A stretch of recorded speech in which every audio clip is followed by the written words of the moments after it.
N പ്രിയനെ പോൽ സുന്ദരനായ ആരെയും ഞാൻ ഉലകിൽ കാണുന്നില്ല, മേലാലും ഞാൻ കാണുകയില്ല. എൻ പ്രിയനെ പോൽ സുന്ദരനായ ആരെയും ഞാൻ ഉലകിൽ കാണുന്നില്ല, മേലാലും ഞാൻ കാണുകയില്ല. സുന്ദര മനോഹര നിന്നെ പിരിഞ്ഞ് ലോകയാത്ര ചാരന്മാരെ വാരിക്കുമോ വത്സലാം. മണ്ണെ പ്രതി മാണിക്യം വെടിയുമില്ല ഞാൻ, ഈ മണ്ണെ പ്രതി മാണിക്യം വെടിയുമില്ല ഞാൻ. സർവ്വ സുന്ദരൻ തന്നെ എന്നെ വീണ്ടെടുത്തവൻ, സർവ്വസുഖ സൗകര്യങ്ങൾ അർപ്പിക്കുന്നേ ഞാൻ. സർവ്വ സുന്ദരൻ തന്നെ എന്നെ വീണ്ടെടുത്തവൻ, സർവ്വസുഖ സൗകര്യങ്ങൾ അർപ്പിക്കുന്നേ ഞാൻ. സുന്ദരമനോഹരം നിന്നെ പിരിഞ്ഞ് ലോകയാത്ര ചാരന്മാരെ വാരിക്കുമോ വത്സലാം. മണ്ണെ പ്രതി മാണിക്യം വെടിയുമില്ല ഞാൻ, ഈ മണ്ണെ പ്രതി മാണിക്യം വെടിയുമില്ല ഞാൻ. യെരൂശലേം പുത്രിമാരും ചുറ്റും നിന്നോരാമ്പൽ, പ്രിയനോടുള്ള അനുരാഗം കാവലിടുവിൻ. യെരൂശലേം പുത്രിമാരും ചുറ്റും നിന്നോരാമ്പൽ, പ്രിയനോടുള്ള അനുരാഗം കാവലിടുവിൻ. സുന്ദരമനോഹര നിന്നെ പിരിഞ്ഞ് ലോകയാത്ര ചാരന്മാരെ വാരിക്കുമോ വത്സലാം. മണ്ണെ പ്രതി മാണിക്യം വെടിയുമില്ല ഞാൻ, ഈ മണ്ണെ പ്രതി മാണിക്യം വെടിയുമില്ല ഞാൻ. ലോകസുഖ സൗന്ദര്യങ്ങൾ കാണുന്ന പ്രതാപങ്ങൾ ഓടിയോടി കൂടി എന്നെ മാറിച്ചാൽ. ലോകസുഖ സൗന്ദര്യങ്ങൾ കാണുന്ന പ്രതാപങ്ങൾ ഓടിയോടി കൂടി എന്നെ മാറിച്ചാൽ. സുന്ദരമനോഹര നിന്നെ പിരിഞ്ഞ് ലോകയാത്ര ചാരന്മാരെ വാരിക്കുമോ വത്സലാം. മണ്ണെ പ്രതി മാണിക്യം വെടിയുമില്ല ഞാൻ, ഈ മണ്ണെ പ്രതി മാണിക്യം വെടിയുമില്ല ഞാൻ. വെള്ളത്തിക്കു മീതെ പോലെ നിന്നെ വിളങ്ങിടുന്ന ജൈവിക സുവർണ്ണലമ്മേ എരിയേ. വെള്ളത്തിക്കു മീതെ പോലെ നിന്നെ വിളങ്ങിടുന്ന ജൈവിക സുവർണ്ണലമ്മേ എരിയേ. സുന്ദരമനോഹര നിന്നെ പിരിഞ്ഞ് ലോകയാത്ര ചാരന്മാരെ വാരിക്കുമോ വത്സലാം.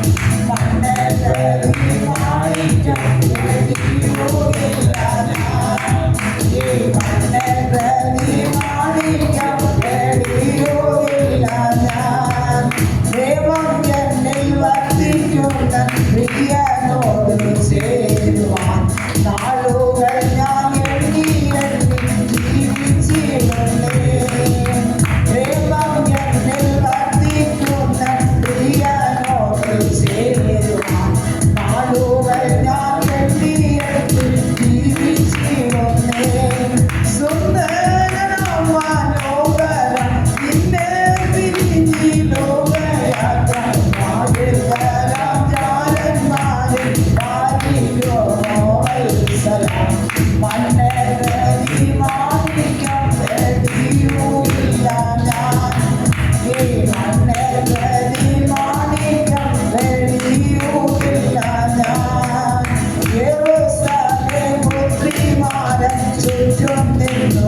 അല്പനേര ചിന്തയ്ക്കായി ലൂക്കോസിന്റെ സുവിശേഷം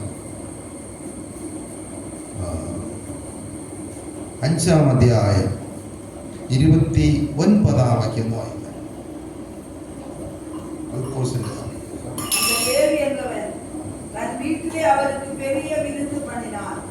அநேக ஆயக்காரரும் மற்றவர்களும் அவர்களோடு கூட பந்தி இருந்தார்கள். ഒരു നിമിഷം കണ്ണുകളെ അടയ്ക്കാം. പരിശുദ്ധ ദൈവമേ, തിരുവചനത്തിന്റെ മുന്നിൽ വരുന്ന കർത്താവേ, മാറ്റമില്ലാത്ത ദൈവത്തിന്റെ വചനം. ഹല്ലേലൂയ.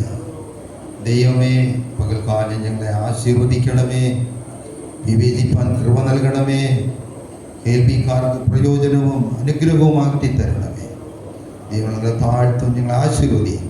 യേശുവിന്റെ നാമത്തിൽ പിതാവേ, ആമേൻ, ആമേൻ. ഹല്ലേലൂയ, ഹല്ലേലൂയ, ഹല്ലേലൂയ. സ്തോത്രം. വന്നിരിക്കുന്ന എല്ലാവരെയും ഓർത്ത് ഇത് സ്തുതിക്കുന്നു. ലേവിയുടെ സന്തോഷം യേശു തന്നെ വിളിച്ചത് കൊണ്ട് സകലവും വിട്ട് എഴുന്നേറ്റ് യേശുവിനെ അനുഗമിച്ചു. മറ്റൊന്ന്, അവൻ വലിയൊരു വിരുന്നൊരുക്കി. ഇത് 3-ാമത്തെ ഭാഗമാണ് ഇന്ന് സംസാരിക്കാൻ ആഗ്രഹിക്കുന്നത്. സ്തോത്രം. യേശുവിനോട് പന്തിയിലിരുന്നത് കൊണ്ട് ലേവിയുടെ സന്തോഷം. ഹല്ലേലൂയ. ഈ ലേവി യേശു വിളിച്ചത് കൊണ്ട് അവന് 3 വിധത്തിൽ അവൻ ആ സന്തോഷം പ്രകടിപ്പിച്ചു.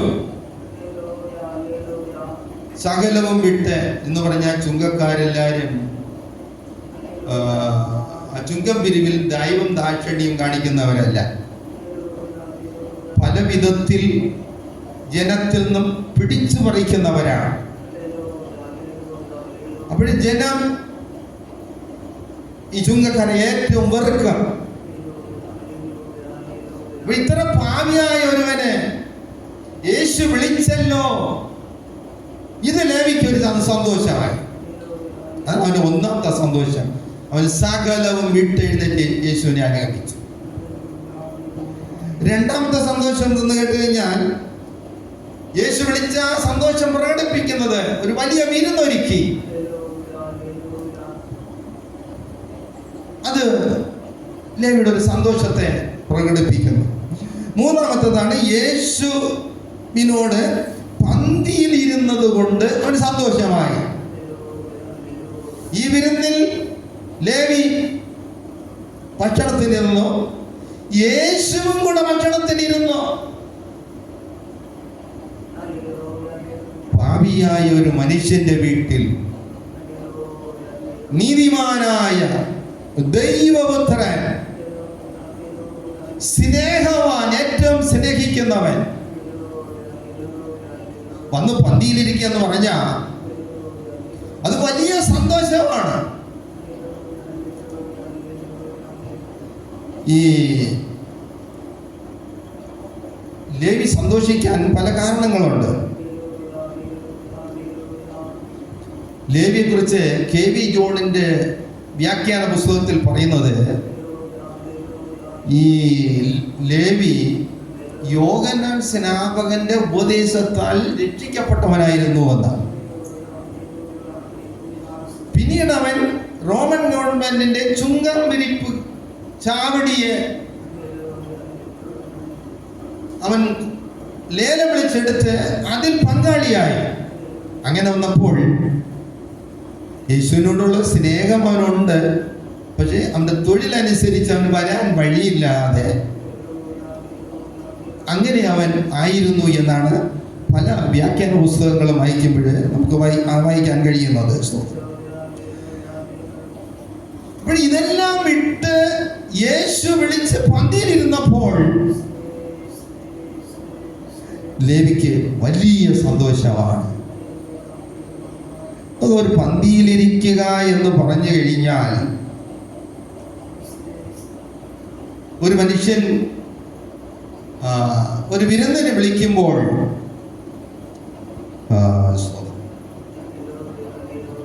ആ വിരുന്നിന് ആര് പങ്കെടുത്താലും സകല വിഷമങ്ങളും വൈഷമ്യങ്ങളും മറന്നു വേണം ആ വിരുന്നിൽ അവരുടെ വീട്ടിൽ ചെന്ന് പങ്കാളിത്തം ഏൽക്കേണ്ടത്. ഈ വിരുന്നിൽ ഇരിക്കുമ്പോൾ ഏത് മനുഷ്യനോട് വിഷമമുണ്ടെങ്കിലും, ഏത് മനുഷ്യനോട് നമുക്ക് ഏത് വിഷമമുണ്ടെങ്കിലും അത് കളയണം. കാര്യം അവർ വിരുന്നിന് വിളിക്കുന്നത് സന്തോഷം കൊണ്ട് വിളിക്കുന്നു. സന്തോഷിക്കുന്നവരോട് കൂടെ സന്തോഷിക്കാനാണ് തിരുവെഴുത്ത് പറയുന്നത്. യേശു ഒരിക്കൽ ഒരു വിരുന്ന് ഒരുക്കി. യേശുവിനെ കാണിക്കുന്ന വെച്ചു കൊടുക്കുന്ന തലേ ദിവസം രാത്രി ഒരു വിരുന്നൊരുക്കി. ആ വിരുന്നിൽ ശിഷ്യന്മാർ മാത്രമേ പങ്കാളികളായി വന്നിട്ടുള്ളൂ. അവർക്ക് വേണ്ടി ഒരുക്കിയതാ. എന്നാൽ ഈ വിരുന്നിൽ ഒരു മനുഷ്യൻ, 12 അപ്പോസ്തലന്മാരേ ഉള്ളൂ അതിനകത്ത്, ഒരു മനുഷ്യൻ യേശുവിന് വിരോധമായി പ്രവർത്തിച്ചുകൊണ്ട് യേശുവിനോടുകൂടെ പന്തിയിലിരുന്നു. പന്തിയിലിരിക്കുമ്പോൾ തന്നെ യേശു പറഞ്ഞു, ഇതൊരു മത്തായി സുവിശേഷം 26-ാം അധ്യായം 14, 15, 16 വാക്യങ്ങൾ. മത്തായി സുവിശേഷം വായിക്കാം. 26, 14.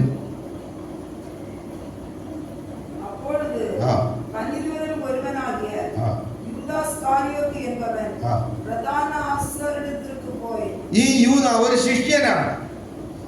മഹാപുരോഹിതന്റെ അടുക്കൽ പോയി, യേശുവിനെ ശത്രുക്കൾക്ക് കാണിച്ചു തരാം, നിങ്ങൾ എനിക്ക് എന്ത് തരും എന്ന് പറഞ്ഞു. ഈ യൂദയ്ക്ക് 30 വെള്ളിക്കാശ് കൊടുക്കാമെന്ന് പറഞ്ഞു.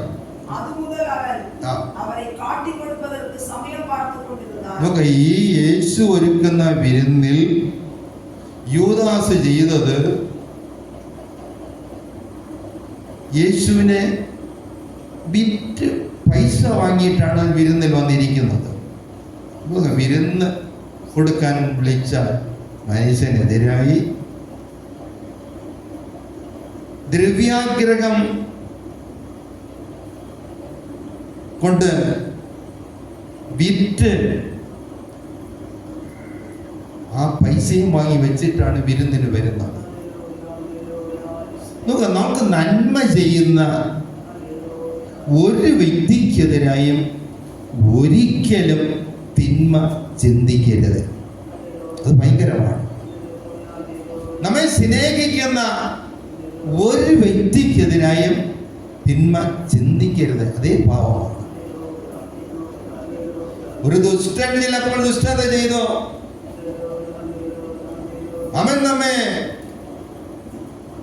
പീഡിപ്പിച്ചുകൊണ്ടിരിക്കുന്നു, അത് ചിലപ്പോൾ നമ്മൾ ആരോടെങ്കിലും ഒക്കെ പറഞ്ഞു പറയുകയൊക്കെ നമുക്ക് ഒരു സമാധാനത്തിന് വേണ്ടി നമ്മൾ ചെയ്തെന്ന് വരും. പക്ഷേ സ്നേഹിക്കുന്ന ഒരു വ്യക്തിക്ക് വേണ്ടി, നമുക്ക് നന്മ ചെയ്യുന്ന ഒരു വ്യക്തിക്ക് വേണ്ടി എതിരായിട്ട് ഒരിക്കലും വായി തുറക്കുകയോ അവന് നഷ്ടമായിട്ട് ഒരു പ്രവൃത്തിയും ഒരിക്കലും ചെയ്യരുത്. അത് ഭയങ്കര പാപം മാത്രമല്ല, അത് ശാപം കൂടെയാണ്. ഭയങ്കര ശാപമാണ്. അങ്ങനെ ശാപം അനുഭവിച്ചവർ ധാരാളം പേർ ഈ ഭൂമിയിലുണ്ട്. അവരും ശാപം അനുഭവിച്ച്, തലമുറയും ശാപം അനുഭവിച്ച്, കുടുംബം നശിച്ചവർ ധാരാളമുണ്ട്. പക്ഷെ അവർ ആർക്ക് കുഴി വെട്ടിയോ അവർ ചിലപ്പോൾ മരിച്ചിരിക്കാം, ചിലപ്പോൾ അവര് പീഡയിലായിരിക്കാം, ചിലപ്പോൾ വർഷം അവർ രോഗികളായിരുന്നിരിക്കാം. പക്ഷെ നന്മ ചെയ്ത ഒരു വ്യക്തിക്ക് അങ്ങനെ ചെയ്താൽ ചെയ്യുന്നവന്റെ ശാപം ഭയങ്കര ശാപമാണ്. അവിടെ ഒരു വിരുന്നില് പങ്കാളിയാകാൻ പോകുമ്പോൾ നിസ്സാരം ഒരു കല്യാണം തന്നെ വിളിക്കുന്നു വെച്ചുകൊള്ളുക. നമുക്ക് അവരോട് എന്തെങ്കിലും വിഷമമുണ്ടെങ്കിൽ അന്നേരം സംസാരിച്ച് സന്തോഷമായി അതിനെ കളയണം. അത് കളയാൻ വയ്യെങ്കിൽ ആ കല്യാണത്തിന് പോകാതിരിക്കും നല്ലത്. അവർക്ക് വേണ്ടി എതിരായി ചിന്തിച്ച് അവർക്ക് നഷ്ടമുണ്ടാക്കേണ്ട വഴികളെല്ലാം ചിന്തിച്ച് അങ്ങനെ ഒരു മണ്ഡലത്തിൽ പോകാതിരിക്കുന്നതാണ് നല്ലത്. ഈ യേശുവിനെ കാണിച്ചു കൊടുത്ത യൂദയ്ക്ക് പണം വാങ്ങിയ യൂദ, യേശു മരിക്കുമ്പേ ആ പണം കൊണ്ട് മഹാപുരോഹിതന്മാരുടെ മുമ്പിൽ എറിഞ്ഞു. അവൻ അനുഭവിച്ച ശാപം ഭയങ്കരമായിരുന്നു. അത് മാത്രമല്ല, യേശുവിനോടുകൂടെ പന്തിയിലിരിക്കണമെങ്കിൽ ചില യേശുവിനെ നമ്മുടെ കർത്താവായി, യേശുവിനെ രക്ഷകനായി, യേശുവെ പൂർണ്ണമായി സ്നേഹിക്കുന്ന ഒരു വ്യക്തിയായിരിക്കണം. അതാണ് യേശുവിനോടുകൂടെ പന്തിയിലിരിക്കുന്നതിന്റെ അനുഗ്രഹം. യേശുവിനെ സ്നേഹിക്കുന്നവരായിരിക്കണം. എങ്കിലേ യേശുവിൽ നിന്നുള്ള അനുഗ്രഹത്തിൽ നമുക്ക് പങ്കാളിയാകാൻ കഴിയുള്ളൂ. നോക്കുക, മത്തായി സുവിശേഷം 6-ാം അധ്യായം 24-ാം വാക്യത്തിൽ പറയുന്നുണ്ട്. യേശു പറഞ്ഞ കാര്യമാണ്, 2 യജമാനന്മാരെ സേവിപ്പാൻ ഒരു ദൃത്യന്, ഒരു ദാസന് കഴിയുകയില്ല. ഒന്നുകിൽ അവൻ ഒരുവനെ പകയ്ക്കും, മറ്റവനോട് പറ്റിച്ചേ. ഈ 2-ൽ-1 നടക്കുള്ളൂ. അപ്പോൾ യേശുവിനെ സ്നേഹിക്കണം എന്നാണ് കർത്താവ് ആഗ്രഹിക്കുന്നത്.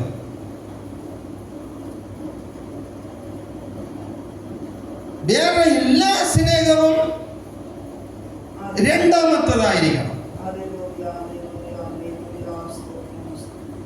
1 കൊരിന്ത്യർ 10-ാം അധ്യായം 21-ാം വാക്യം കൂടെ ശോധന. എന്നാൽ പിശാചിനെയും സ്നേഹിച്ച് യേശുവിനെ സ്നേഹിപ്പാൻ ഒരു മനുഷ്യന് കഴിയുകയില്ല. 2 മാമോൻ. നിങ്ങൾക്ക് കർത്താവിന്റെ പാനപാത്രവും ഭൂതങ്ങളുടെ പാനപാത്രവും കുടിപ്പാൻ പാടില്ല.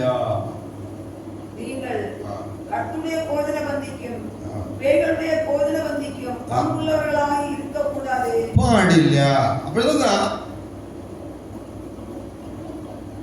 ദൈവത്തിന്റെ കർത്താവിന്റെ പാനപാത്രവും ഭൂതങ്ങളുടെ പാനപാത്രവും കുടിപ്പാൻ പാടില്ല.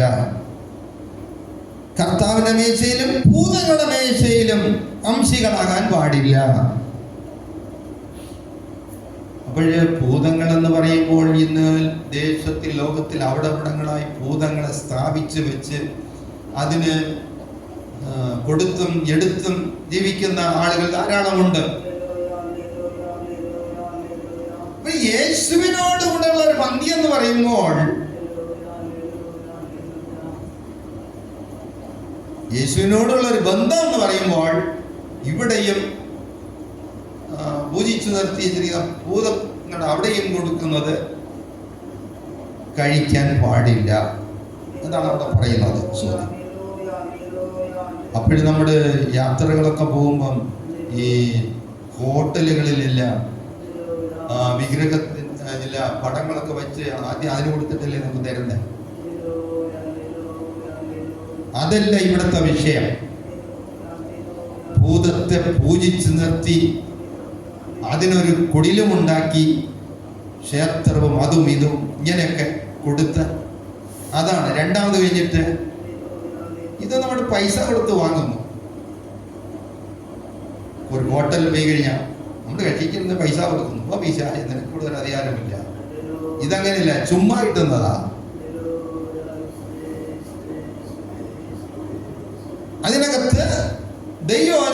നിയമപ്രകാരം നോക്കുമ്പോൾ നിങ്ങളുടെ മുമ്പിൽ വിളമ്പുന്നത് എന്തെന്ന് ചോദിക്കാതെ അറിയാതെ ഭക്ഷിച്ചു കഴിഞ്ഞാൽ അത് കുറ്റകരമല്ല. അപ്പോഴ് ശരിക്കും അതിനെ കുറിച്ച് പഠിച്ചു വരുമ്പോൾ ഭൂതങ്ങൾക്ക് പോയി ബലി കഴിക്കുന്നതാണ്. അവിടെ പോകരുത്. അവിടെ ഒരു ദൈവവൈദ്യന് പോകാനുള്ള അവകാശം ഇല്ല. അവിടെ വയ്ക്കുന്നത് കഴിപ്പാനുള്ള അനുവാദവും വേദപുസ്തകത്തിലില്ല. അതാണ് 1 കൊരിന്ത്യർ 10:21 പറയുന്നത്, നിങ്ങൾക്ക് കർത്താവിന്റെ പാനപാത്രവും ഭൂതങ്ങളുടെ പാനപാത്രവും കുടിക്കാൻ പാടില്ല. ഇനും അടുത്ത് സ്തോത്രം 1 രാജാക്കന്മാരുടെ പുസ്തകം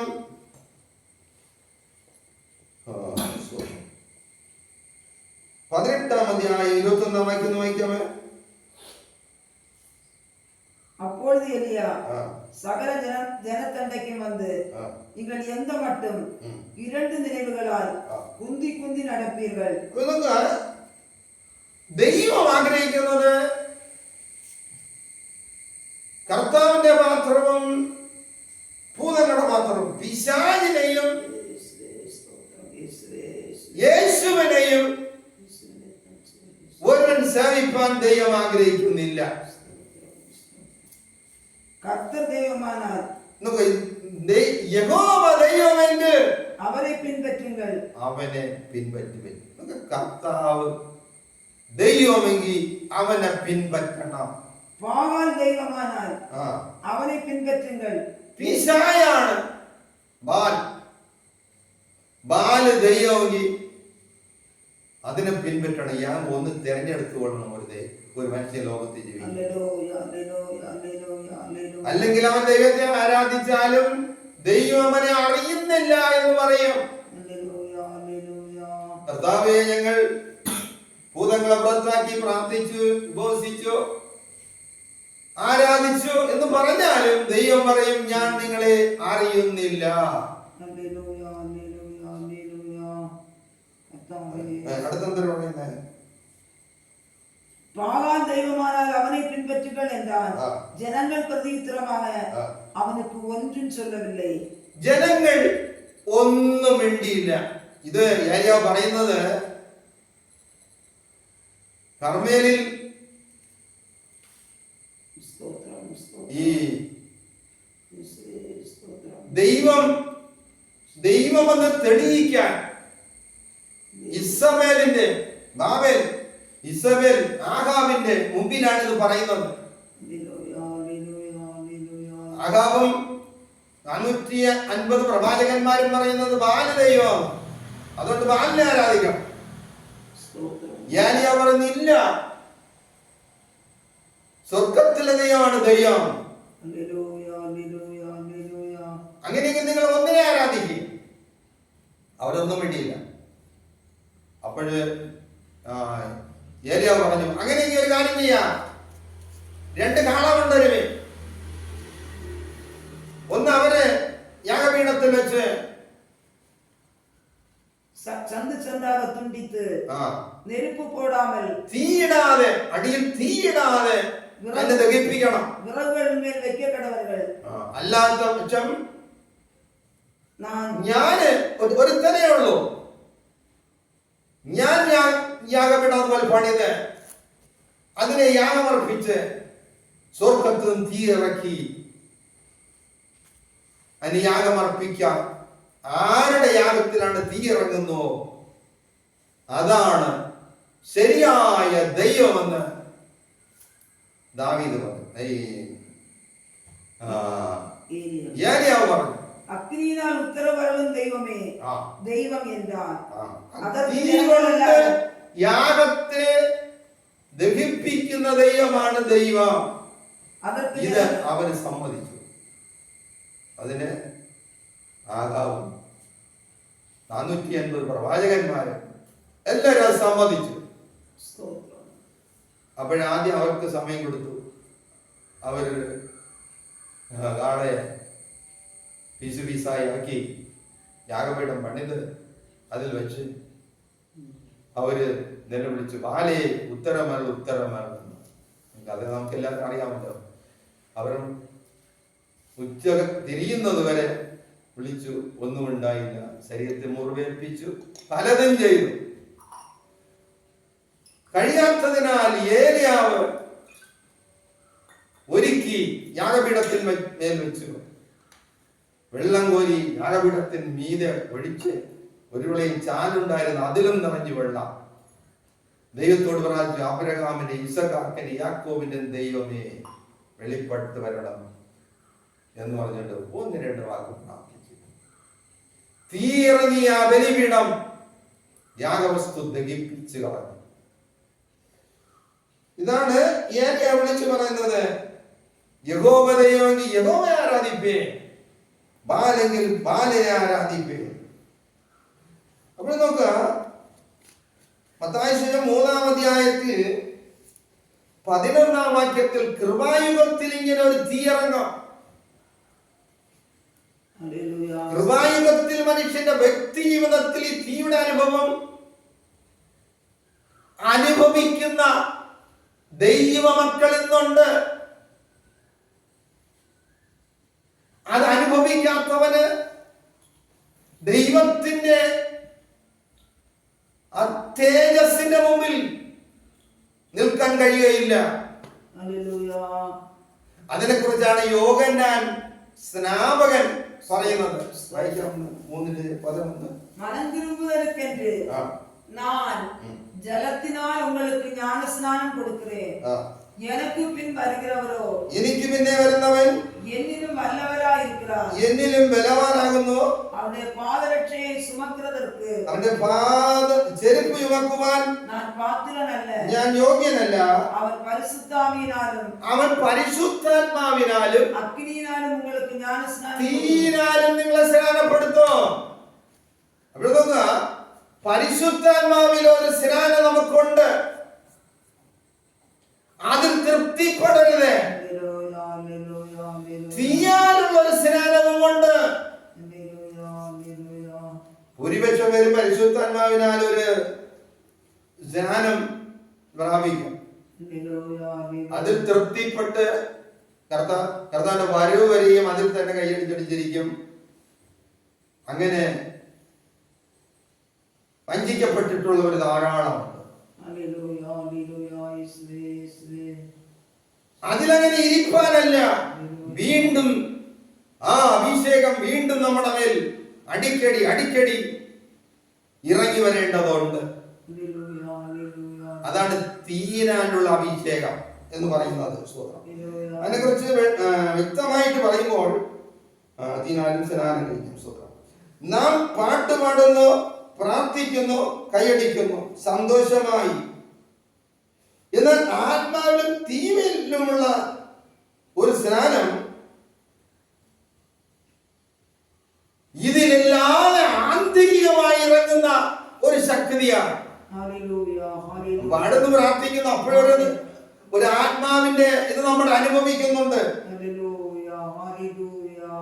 എന്നാൽ അതിനപ്പുറത്തിൽ ആഴമായി നമ്മളിൽ ഭരിക്കുന്ന ഒരു ആത്മശക്തി ആന്തരികമായുണ്ട്. അതാണ് തീയാലുള്ള ആ അഭിഷേകം. പറയുന്നത് വെള്ളത്താലും ആത്മാവിനാലും അഭിഷേകം ചെയ്യാം. ഈ ലേവി രക്ഷിക്കപ്പെട്ടവരാണ്. അവൻ ചുങ്കസ്ഥലത്തിലിരുന്നു. യേശു വിളിച്ചപ്പോൾ അവൻ സന്തോഷത്തോടെ വന്ന് വിരുന്നൊരുക്കി. അവൻ സന്തോഷമായി പന്തിരിക്കാൻ കാരണം അവൻ പ്രാപിച്ച ആ കൃപയല്ല, അവൻ അതിനപ്പുറമായ ഒരു ശക്തി അതിനകത്തവനുണ്ട്. അതാണ് അവൻ സന്തോഷിച്ചത്. അക്ഷരീയമായ ഈ ലോകത്തിൽ കൈയടിച്ച് പാടുന്നു, പ്രാർത്ഥിക്കുന്നു, പ്രസംഗിക്കുന്നു, എല്ലാം ചെയ്യുന്നു, ശരിയാണ്. അതിൽ തൃപ്തിപ്പെടരുത്. അതിനകത്തൊരു ശക്തിയുണ്ട്. അതാണ് തീയാലുള്ള അഭിഷേകം. നമ്മുടെ അല്പം ശരീര ക്ലേശത്താലോ ബലഹീനതയാലോ അല്പം ഒരു ബ്രാക്കിട്ട നിലയിൽ ആരാധിച്ചു പോയി കഴിഞ്ഞാലും ഈ അകത്തെ തീയുടെ അനുഭവം എന്തെന്നറിയാമോ?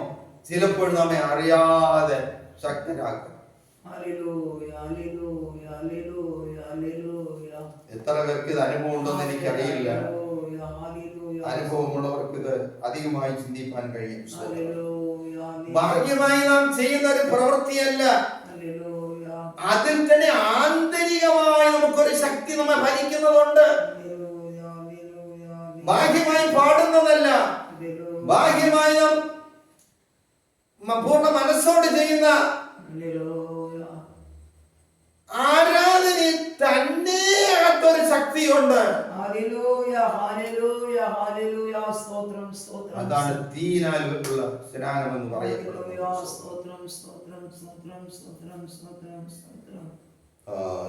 യേശു വിളിച്ച ഉടനെ ഒരുവൻ വന്ന് വിരുന്നുമുണ്ടാക്കി പന്നിയിലിരുന്ന് സന്തോഷിക്കയില്ല.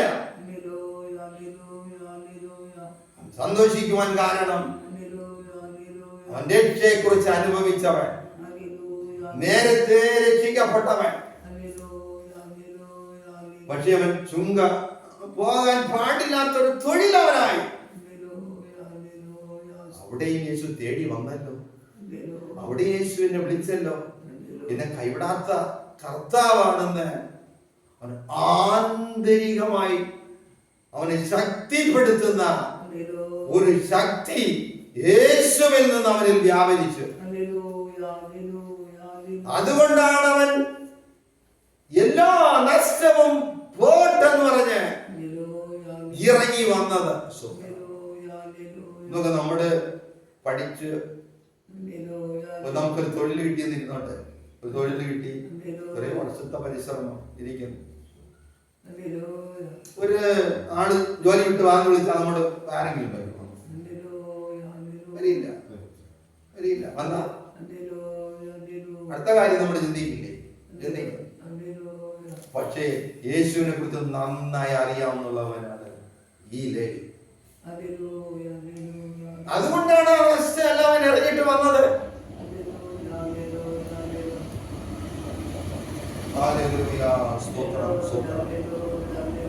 യേശുവിനോടുകൂടെ പന്തിയിലിരിക്കുന്നത് വലിയൊരു ഭാഗ്യമാണ്. മത്തായി സുവിശേഷം 8-ാം അധ്യായം അതിന്റെ 11-ാം വാക്യം ഒന്ന് നോക്കുക. സ്തോത്രം.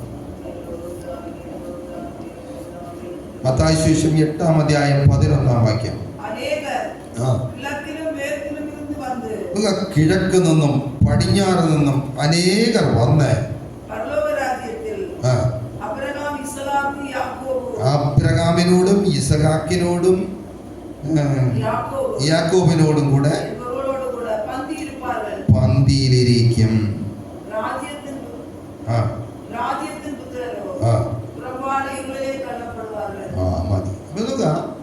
സ്വർഗരാജ്യത്തിലും ഇതുപോലൊരു പന്തി ഉണ്ട്. ഇന്ന് യേശുവിനോടുകൂടെ പന്തിയിലിരിപ്പാൻ പ്രാഗൽഭ്യം ഉണ്ടെങ്കിൽ, പ്രാഗൽഭ്യത്തോടും പന്തിയിലിരിക്കുമെങ്കിൽ, പ്രാഗൽഭ്യമില്ലാതെ ഇന്ന് പന്തിയിലിരിക്കുന്നവരുണ്ട്. ലേവി ഉണ്ടാക്കിയ വിരുന്നിൽ പ്രാഗൽഭ്യമില്ലാതെ പന്തിയിലിരുന്നവരുണ്ട്. ശാസ്ത്രിമാരും മനുഷ്യന്മാരും. ഇവൻ ചുങ്കക്കാരോടുകൂടെ ഇരുന്ന് തിന്നുകയും കുടിക്കുകയും ചെയ്യുന്നു എന്ന് പറഞ്ഞ് പിറുപിറുത്ത് യേശുവിനോടുകൂടെ പന്തിയിലിരുന്നവരുണ്ട്. ഇതുകൂടാതെ യേശു 5000 പേരെ പോഷിപ്പിച്ചു. അവിടെയും പ്രാഗൽഭ്യത്തോട് ചിലർ പന്തിയിലിരുന്നു, പ്രാഗൽഭ്യം ഇല്ലാതെയും ചിലർ പന്തിയിലിരുന്നു.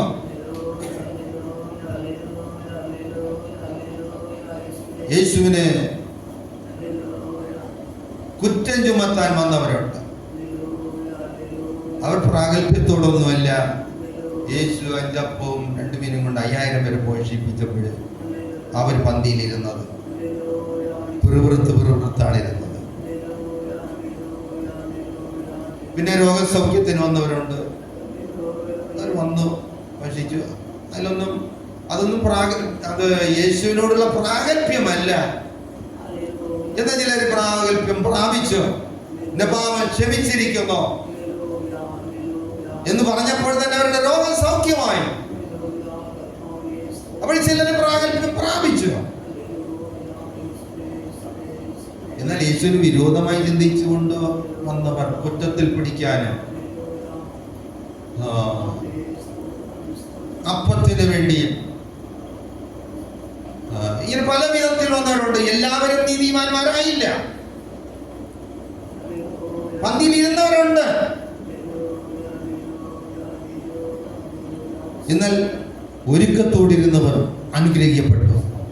അവിടെ അനുഗ്രഹം എന്ന് പറഞ്ഞു കഴിഞ്ഞാൽ സ്വർഗരാജ്യത്തിൽ കിഴക്കുനിന്നും പടിഞ്ഞാറെന്നും മേക്ക് നിന്നും വടക്ക് നിന്നും ഒരു വലിയ കൂട്ടം വന്ന് അബ്രഹാം, ഇസഹാക്ക്, യാക്കോബ് എന്നിവരോടുകൂടെ സ്വർഗത്തിൽ പന്തിയിരിക്കുകയാണ്. അപ്പോൾ പഴയ നിയമത്തിൽ ചില മൂപ്പന്മാരായി അബ്രഹാം, ഇസഹാക്ക്, യാക്കോബ് അങ്ങനെ ഗോത്രങ്ങളിൽ ഗോത്ര തലവന്മാർ, അവരെയാണ് മൂപ്പന്മാരെന്ന് പറയുന്നത്. ഇനും പന്തിയിലിരിക്കും. എന്നാൽ രാജ്യത്തിലെ പുത്രന്മാരെയോ എന്ന് പറഞ്ഞാൽ ദൈവവചനം, ദൈവ ഇഷ്ടം അന്വേഷിക്കാതെ ഈ പഴയ നിയമകാലത്ത് ഈ മൂപ്പന്മാരും യാഗം കഴിച്ച വിശുദ്ധന്മാരെ എൻ്റെ അടുക്കൽ കൂട്ടുവീനെന്ന് 50-ാം സങ്കീർത്തനത്തിൽ ഒരു വാക്യമുണ്ട്. യാഗം കഴിച്ച് വിശുദ്ധരാഗം എന്ന് പറഞ്ഞാൽ വലിയ കഷ്ടമുള്ള ഒന്നാണ്. എങ്കിലും അവർ യാഗം കഴിച്ച് വിശുദ്ധരായി മാറി. നമുക്കെന്താണ് യേശുവിനെ രക്ഷിതാവായി കർത്താവായി ഹൃദയത്തിൽ സ്വീകരിച്ചു കഴിഞ്ഞാൽ നമ്മുടെ ഹൃദയത്തിൽ ഒരു മാറ്റം സംഭവിച്ചു കഴിഞ്ഞാൽ പിന്നെ നമുക്ക് പാപത്തോട് വലിയ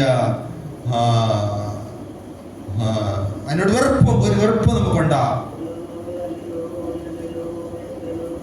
ആ വെറുപ്പിനെ സൂക്ഷിച്ച് അവസാനം വരെ പോകുന്ന ഒരു വ്യക്തി ഒരിക്കലും പാപത്തിൽ വീഴാൻ ഇടവരികയില്ല. ചിലർ ഇതിനെ എന്ത് ചെയ്യുമെന്ന് പറഞ്ഞു കഴിഞ്ഞാൽ അതിനെ തള്ളിക്കളയും. ദൈവം വിളിക്കുമ്പോൾ തരുന്ന ഒരു വേർപാട് അനുഭവം. അതിന് പത്രോസിന്റെ ലേഖനത്തിൽ പറഞ്ഞ പഴയ വിശുദ്ധീകരണം മറന്നവൻ തന്നെയാണ് എന്നാണ് അതിനെ കുറിച്ച് പറയുന്നത്. ഇവിടെ ദൈവം നമ്മെ വിശുദ്ധരാക്കിയാൽ നമുക്കൊരു വിശുദ്ധിയുടെ ഒരു അനുഭവം നമുക്ക് തരും. അതിനെ ജീവപര്യന്തം കാത്തുകൊണ്ട് കഴിഞ്ഞാൽ സ്വർഗരാജ്യത്തിലെ പ്രവേശനം ധാരാളമായി കിട്ടും. ലൂക്കോസിന്റെ സുവിശേഷം 14-ാം അധ്യായം 15, ലൂക്കോസ് 14:15.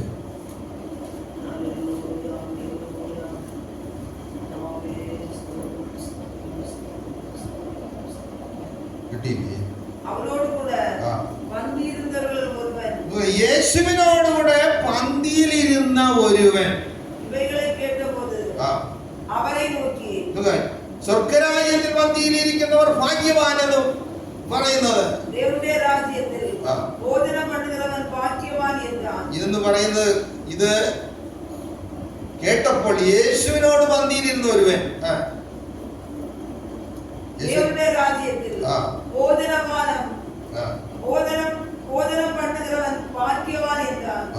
ദൈവരാജ്യത്തിൽ പന്തിയിലിരിക്കുന്നവൻ ഭാഗ്യവാൻ. ഈ ലോകത്തിൽ ഒരു യേശുവിനോടുകൂടെ പന്തിയിലിരിക്കുന്നവൻ സ്വർഗരാജ്യത്തിൽ പന്തിയിലിരിക്കുന്നവൻ ഭാഗ്യവാനെന്ന് പറഞ്ഞപ്പോൾ സ്വർഗരാജ്യത്തിൽ പന്തിയിലിരിക്കുന്നത് ഭാഗ്യം തന്നെയാണ്. എന്നെ കേൾക്കുന്ന പ്രിയപ്പെട്ടവര്, നമ്മുടെ ഈ ലോകത്തിൽ ഇങ്ങനെ പാടി പ്രാർത്ഥിച്ച് സ്തുതിച്ച് ദൈവമേ എന്ന് പറഞ്ഞ് പോകുന്നതിന്റെ ഏക ഉദ്ദേശം സ്വർഗരാജ്യത്തിൽ പന്തിയിലിരിപ്പാനാണ്. ഹല്ലേലൂയ. അതുകൊണ്ട് നമ്മുടെ നാളുകളിൽ നമുക്ക് ഇരിപ്പാൻ പ്രത്യേകം സ്ഥലമുണ്ട്. എല്ലാവരുടെയും കൂട്ടത്തിൽ ഇരിപ്പാനുള്ള അവകാശം നമുക്കില്ല. അത് ദാവീദ് പറയുന്ന സങ്കീർത്തനം 1-ൽ ഇരിപ്പാനുള്ള സ്ഥലം. ദുഷ്ടന്മാരുടെ ആലോചന പറഞ്ഞ് നടക്കരുത്, പാപികളുടെ വഴിയിൽ നിൽക്കരുത്, പരിഹാസിയുടെ ഇരിപ്പിടത്തിൽ ഇരിക്കരുത്. അവൻ ദൈവം ഇഷ്ടപ്പെടുന്ന ഒരു ജീവിതം നമുക്കുണ്ട്, ഒരു വഴിയുണ്ട്. അത് തിരഞ്ഞെടുത്ത് മുന്നോട്ട് പോകുന്നവന് മാത്രമേ സ്വർഗരാജ്യത്തിൽ പന്തിക്ക് യോഗ്യനായി മാറാൻ കഴിയുകയുള്ളൂ. ഈ യൂദായ്ക്ക് യേശുവിനോടുകൂടെയും ശിഷ്യന്മാരോടുകൂടെയും സന്തോഷിച്ചിരുന്നു പോകാൻ കഴിഞ്ഞില്ല. അവൻ്റേതെന്നറിയാമോ? മൂപ്പന്മാരുടെയും മഹാപുരോഹിതന്മാരുടെയും റോമൻ ഗവൺമെന്റിന്റെ ഉദ്യോഗസ്ഥന്മാരോടും കൂടെ ചെന്ന് പന്തിയിലിരുന്നു. അവരോടുകൂടെ ചെന്നിരുന്നു, അവരോട് സംസാരിച്ചു. ഞാൻ സംസാരിച്ചു വന്നപ്പോഴാണ് പറയാം, ഞാൻ അവനെ കാണിച്ചു തരാം, എനിക്ക് എന്ത് തരുമോ. അവൻ അവരുടെ അടുക്കൽ ചെന്നിരിക്കാതിരുന്നെങ്കിൽ, ആ മഹാപുരോഹിതന്മാരെ കൂട്ടുപിടിക്കാതിരുന്നെങ്കിൽ അവനിത് പറയേണ്ടി വരില്ല. അവനിത് പറയുവാൻ കാരണം അവന്റെ ഈ വഴി ഇരിപ്പ് ശരിയില്ലാത്തത് കൊണ്ടാണ്. അതിന് പത്രോസിന്റെയും ഒരു ഉദാഹരണമുണ്ട്. യേശുവിനെ വിളിച്ചപ്പോൾ യേശു പറഞ്ഞു, ഇനി നിങ്ങൾ പോയി വിശ്രമിച്ചുകൊള്ളി. ഇവരെന്ത് ചെയ്തു? ഗുരുനാഥനെ വിട്ടു പോകാൻ തയ്യാറായ ഇല്ല. അകലെ യേശുവിനെ അനുഗമിച്ചു ചെന്നു. ആര്? പത്രോസ്. കുറെ പേരൊക്കെ ഓടി മറഞ്ഞു. കാരണം യേശുവിനെ പിടിച്ചു, അടുത്ത് നമ്മയും പിടിക്കുമെങ്കിലും എന്ന് പറഞ്ഞു കുറെ പേരൊക്കെ ഓടി മറഞ്ഞു. യോഹന്നാൻ അപ്പോസ്തലൻ മറഞ്ഞില്ല, ക്രൂശിന്റെ ചുവട്ടിലും കൂടെ നിന്നു. എന്നാൽ പത്രോസ് ഓടി മറയേണ്ടവനാണ്. കാരണം എന്തെന്നിട്ട് യേശുവിനെ പിടിക്കാൻ വന്നപ്പോൾ വാളെടുത്തൊരു പടയാളിയുടെ കാതിന് വെട്ടിക്കളഞ്ഞു. അപ്പോഴവന് മനസ്സിലാക്കിക്കൊള്ളേണ്ടതാണ്, അവൻ എന്നെ ഇനിയിപ്പം കണ്ട് മനസ്സിലായ കൊന്നുകളയും മാറിക്കളയാവുന്നവൻ ബുദ്ധിയായിട്ട് അവൻ മാറേണ്ടത്. അവന് മാറാൻ മനസ്സില്ല. യേശുവിന് എന്ത് സംഭവിക്കുമെന്ന് അറിയുവാൻ യേശുവിനെ പിന്നാലെ അനുഗമിച്ചു. തണുപ്പ് കൊണ്ട് തീ കായുന്നവരുടെ കൂട്ടത്തിൽ ചെന്നിരുന്നു. അതിരിപ്പാൻ പാടില്ലാത്ത സ്ഥലമാണത്. റോമൻ ഗവൺമെന്റിന്റെ ആളുകളും എല്ലാവരുമാണ് അവിടെ തീ കായുന്നത്. അവിടെ ഇരിപ്പാൻ പത്രോസിന് പാടില്ല. പത്രോസ് യേശുവിന് എന്തറിയാൻ നോക്കാൻ വേണ്ടി അവിടെ ചെന്നിരുന്നു. അവിടെ ഇരുന്ന് ഒരുത്തൻ പറഞ്ഞു, ഇവനും ആ കൂട്ടത്തിലുള്ളവനെന്ന്. അയ്യേ ഇല്ല, ആന തള്ളിപ്പറയേണ്ടി വന്നു. രണ്ടാമതവൻ ഒറ്റയ്ക്ക് എവിടെ കൊടുക്കും തിരിഞ്ഞു മാറി പോകേണ്ടത്. അവനൊരു തൂപ്പുകാരിയുടെ മുമ്പേ ചെന്ന് ചാടി. ഈ കോർട്ടിലെല്ലാം നമ്മൾ പോകുമ്പോൾ അറിഞ്ഞോടിയേ, വരുന്നവനും പോകുന്നതിനും നമുക്ക് പേടി തോന്നും. ഇവനും ഇവിടെ എവിടെയെങ്കിലും ഉള്ളവന്, ഇവനും എന്തെങ്കിലും ഇതുപോലെ ഇവൻ പേടിച്ച് പോകുന്നുണ്ട്. അപ്പം തൂപ്പുകാരി തോന്നി ഇവനും ആ കൂട്ടത്തിൽ ഉള്ളത്. തള്ളി പറഞ്ഞ 2 പ്രാവശ്യം. അവൻ ഇരിക്കാൻ പാടില്ലാത്തടത്ത് ഇരുന്നോ, നിൽക്കാൻ പാടില്ലാത്തടത്ത് നിന്നോ. അതുകൊണ്ടാണ് അവൻ യേശുവിനെ തള്ളി പറയേണ്ടി വന്നത്. ഇനി നിങ്ങൾ പോയി വിശ്രമിച്ചു കൊള്ളുവിൻ, പോകുവിൻ എന്ന് പറഞ്ഞപ്പോൾ മറ്റ് ശിഷ്യന്മാരെല്ലാവരും ഓടി മറഞ്ഞപ്പോൾ ആ കൂട്ടത്ത് പത്രോസും മറഞ്ഞിരുന്നെങ്കിൽ യേശുവിനെ തള്ളി പറയേണ്ടി വരികയില്ലായിരുന്നു. പ്രിയപ്പെട്ടവർ, യേശുവിന് വേണ്ടി ജീവിക്കാൻ നമുക്ക് ആഗ്രഹമുണ്ട്, എല്ലാവർക്കും താല്പര്യമുണ്ട്, നമുക്ക് എല്ലാവർക്കും അതിനു വേണ്ടി ദാഹമുണ്ട്. പക്ഷേ ദൈവസ്നേഹമുള്ളവരോടുകൂടെയാണോ നമ്മുടെ ഇരിപ്പും നടപ്പും എല്ലാം? അല്ല. മറ്റുള്ളവരോട് മിണ്ടരുത് എന്നല്ല ഇതിന്റെ അർത്ഥം. മറ്റുള്ളവരെ കണ്ട നല്ലായി സ്നേഹിക്കണം. ദൂരമോ, ശരി, നടന്നങ്ങ് പൊയ്ക്കോളണം. അവരുടെ ഇരുന്ന് നമ്മുടെ രഹസ്യ ഉള്ളറയിലുള്ള കാര്യങ്ങൾ ഒരു ലോക മനുഷ്യനോട്, ദൈവഭയം ഇല്ലാത്തവനോട് പറയുന്നത് കൊണ്ടാണ് അവൻ നമ്മെ കൊണ്ട് ക്രൂശിക്കാൻ കൊണ്ട് ചെല്ലുന്നത്. നമുക്ക് ശത്രുവായവൻ ഒരിക്കലും നമുക്ക് മിത്രമാകുമോ? പഴയ ശത്രു പുതിയ മിത്രമാകുമോ എന്ന് പഴയ ആളുകൾ പറഞ്ഞ് കേട്ടിട്ടുണ്ട്. അതിനൊരു അതിരുപരിധി നമുക്ക് ജീവിതത്തിൽ ഉണ്ടായിരിക്കണം. ഇല്ലെങ്കിൽ നമ്മുടെ യേശുവിനെ തള്ളി പറയും, ഉറപ്പാണ്. ഇതാണ് വേദപുസ്തകം വായിക്കണം എന്ന് പറയുന്നത്. വേദപുസ്തകം വായിക്കണം. പുതിയ നിയമം തന്നെ വായിച്ച് പ്രാർത്ഥിച്ച് വയ്യാൽ നമ്മുടെ കർത്താവിൻ്റെ രക്ഷ നമുക്ക് അനുഭവിക്കാൻ കഴിയും. പള്ളിയിൽ ആരാധനയ്ക്ക് വരുന്നു, നമ്മുടെ പ്രസംഗിക്കുന്നത് ബുദ്ധിയിലിരിക്കുക. നമ്മുടെ ഈ വചനം വായിക്കുമ്പോൾ ആ വചനം നമ്മോട് സംസാരിക്കും. അയ്യോ, ഇത് എൻ്റെ ജീവിതത്തിലുള്ള തെറ്റാണല്ലോ, ഇത് ഞാൻ ചെയ്യേണ്ടതാണല്ലോ. ഈ ഒരു അനുഭവം ഉണ്ടെങ്കിലേ നമുക്ക് നിലനിൽക്കാൻ കഴിയുള്ളൂ. അപ്പോഴീ വായിക്കാൻ അറിഞ്ഞൂടാത്തവർ സത്യവചനം കേൾക്കുമ്പോൾ അത് മുറുകെ പിടിച്ച അവർ രക്ഷപ്പെടും. വേറെ ഏതെങ്കിലും അസത്യം കേൾക്കാൻ പോകുന്നെങ്കിൽ അവൻ ചെയ്യുന്നു. കാര്യം അസത്യവും സത്യവും യോജിക്കില്ല. അസത്യമാണ് ഏറ്റവും നല്ലതെന്ന് തോന്നും.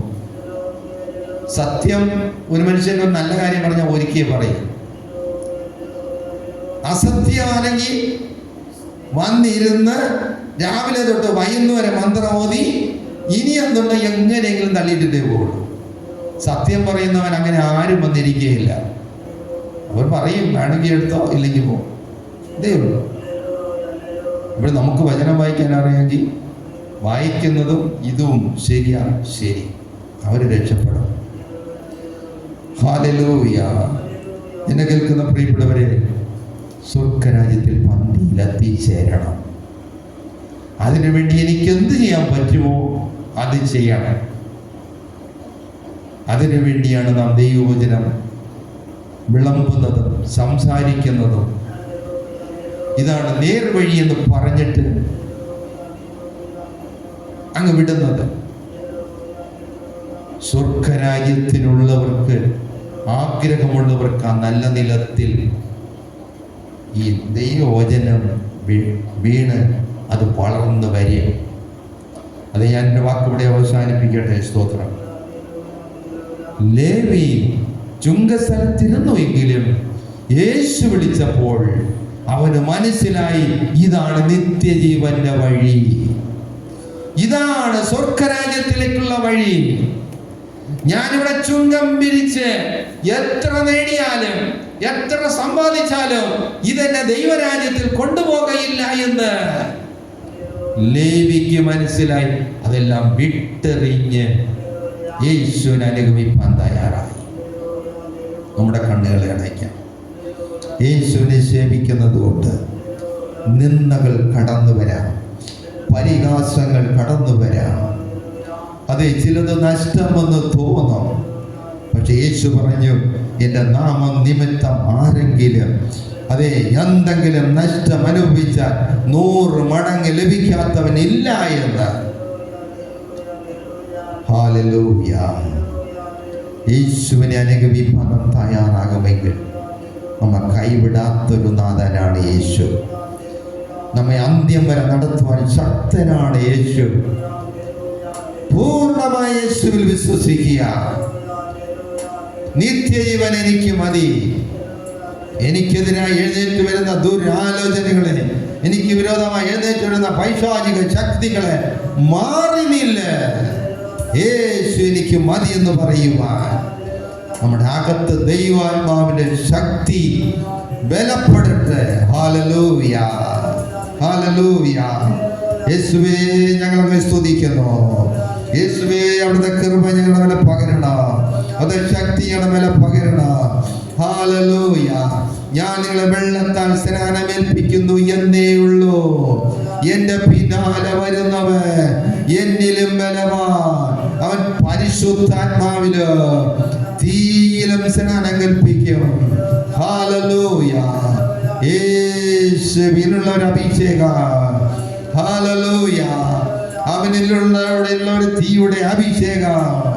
ഹല്ലേലൂയ. നമ്മുടെ ജീവിതത്തിൽ നിരന്തരം വേണം. ഹല്ലേലൂയ.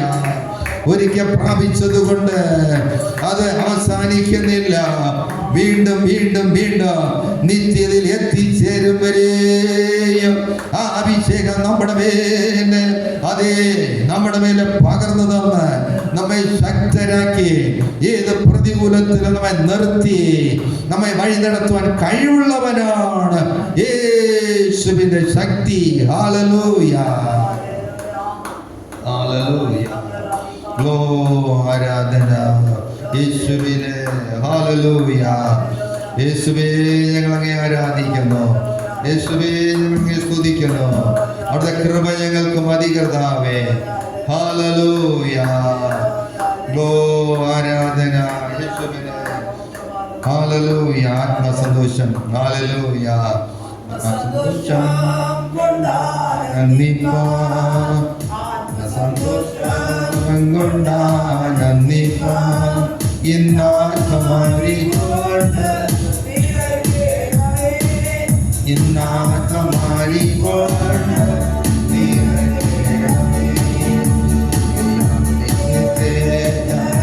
ഇന്നോ ഇവിടെ പ്രകാശിക്കാവേ ദൈവത്തിന്റെ ഇന്നോ ഇവിടെ വേണം വെളിച്ചമായി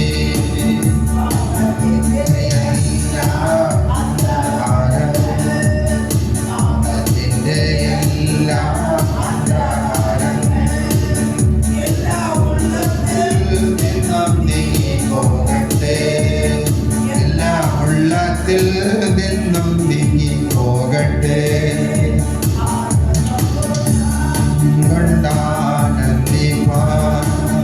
ആത്മസന്തോഷം കൊണ്ടാനന്ദിമാരിക്കൊണ്ട്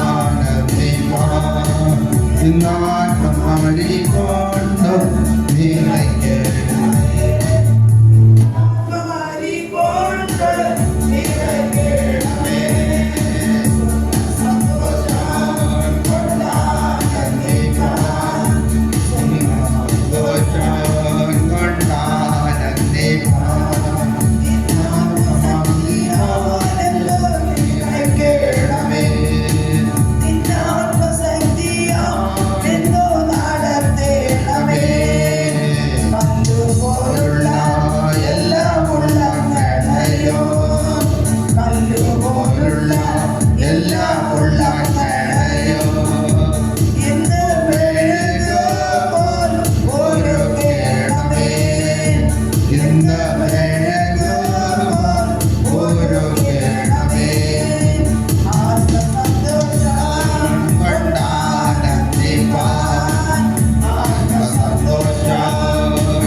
പകൽക്കാലത്തിയ ഹല്ലേലൂയ. യേശുവേ ഞങ്ങളെ ആരാധിക്കുക. അങ്ങയുടെ കൃപയെ ഞങ്ങൾ ചാരുക. യേശുവിലൂടെയുള്ള വിടുതൽ, യേശുവിലൂടെയുള്ള രക്ഷ, യേശുവിലൂടെയുള്ള അഭിഷേകം. ഹല്ലേലൂയ. ഒരു നാളെ നടത്തണമേ, ഒരു നാളെ ശക്തീകരിക്കണമേ, ഒരു നാളെ വഴി നടത്തണമേ, പ്രതികൂലത്ത് ജയം നൽകണമേ. യേശുവിന്റെ നാമത്തിൽ ജയം. ഹല്ലേലൂയ. ആരാധന യേശുവിനെ. ഹല്ലേലൂയ, ഹല്ലേലൂയ, ഹല്ലേലൂയ. ദൈവത്തിന് മഹത്വം. ഹല്ലേലൂയ, ഹല്ലേലൂയ. സ്തോത്രം, സ്തോത്രം, സ്തോത്രം. മഹാപരിശുദ്ധന് നീതിമാനുമായ ഞങ്ങളുടെ ദൈവമേ, സ്വർഗ്ഗ പിതാവേ, പകൽക്കാലം വിശുദ്ധ ആരാധനയായി വന്ന നിമിഷം മുതൽ ഇതുവരെയും അവരുടെ സാന്നിധ്യം ഞങ്ങളുടെ മേലെ പകർന്നുകൊണ്ടിരുന്നതിനായി സ്തോത്രമപ്പ.